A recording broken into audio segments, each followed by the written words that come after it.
নমস্কার, লুসির রান্নাঘরে স্বাগত। আমি লুসি। আজকের আবার চলে এসেছি নতুন একটি রেসিপি নিয়ে। আজকের রেসিপি বাসন্তী পোলাও।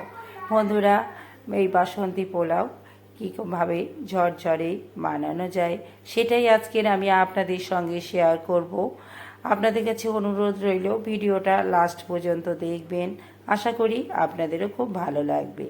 বাসন্তী পোলাও বানানোর জন্য আমি এখানে এই কাপে 2 কাপ গোবিন্দভোগ চাল নিয়েছি।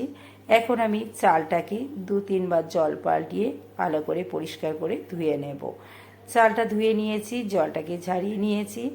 এখন আমি চালের মধ্যে মিশিয়ে দিচ্ছি হলুদ। এখানে আমি 1/2 চামচ হলুদ নিয়েছি। আপনারা চাইলে এটা ফুড কালারও ব্যবহার করতে পারেন। এখন দিয়ে দিয়েছি 1 চামচ গরম মশলার গুঁড়ো, দিয়ে দিচ্ছি 1 চামচ গোলমরিচের গুঁড়ো, আর দিয়ে দেব 1 চামচ ঘি। আমি এখন চালের সঙ্গে সমস্ত কিছু ভালো করে মিশিয়ে নেব। বেশ কিছুক্ষণ ধরে মেশাতে হবে, ঘিটা যেন ভালোভাবে চালের সঙ্গে ভালোভাবে মিশে যায়। এইভাবে বেশ কিছুক্ষণ ধরে আমি চালের সঙ্গে ভালো করে মিশিয়ে নিয়েছি। এখন আমি চালটাকে আধ ঘন্টা ঢাকা দিয়ে রেখে দেব। বন্ধুরা, আমি যে পরিমাণে চাল নিয়েছি জলটা আমি তার ডবল পরিমাণে দেব। আধ ঘন্টা হয়ে গিয়েছে। এখন আমি গ্যাসেতে একটা কড়াই বসিয়ে দিয়েছি, আর কড়াইতে এখন দিয়ে দিচ্ছি 1 চামচ ঘি। ঘিটা গলে গিয়েছে। এখন আমি ঘিটাকে ভালো করে কড়াই নেড়ে নেব, যেন কড়ার চতুর্দিকে ভালোভাবে ঘিটা লেগে যায়, নালে চালটা কড়ার গায়ে লেগে যেতে পারে। ভালো করে ঘিটাকে আমি চারিদিকে মিশিয়ে নিয়েছি। এখন আমি দিয়ে দিচ্ছি একটা তেজপাতা। তেজপাতাটাকে আমি ছিঁড়ে নিয়েছি। এবারে দিয়ে দিচ্ছি গোটা গরম মশলা। গোটা গরম মশলার মধ্যে আমি দিয়েছি 4টে এলাচ, 4টে লবঙ্গ, 2টো ডালচিনি। এবারে দিয়ে দিচ্ছি কিছু কাজু আর কিশমিশ। কাজু আর কিশমিশটাকে এখন আমি ঘিয়ের মধ্যে ভেজে নেব।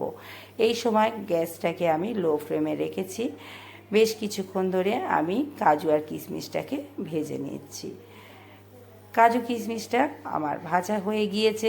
এখন আমি দিয়ে দেব চালটাকে। চালটাকে দিয়ে আমি কড়াইতে বেশ কিছুক্ষণ ধরে নাড়তে থাকবো, আর এই সময় গ্যাসটাকে আমি লো টু মিডিয়ামে রাখবো।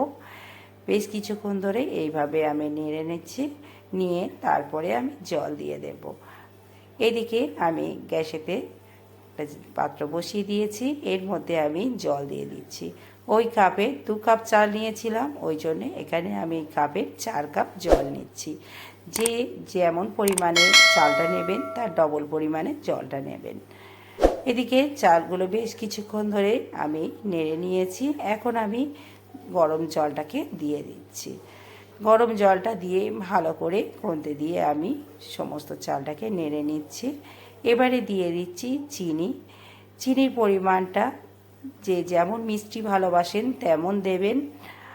আমি এখানে পরিমাণ মতো চিনি দিয়ে দিয়েছি।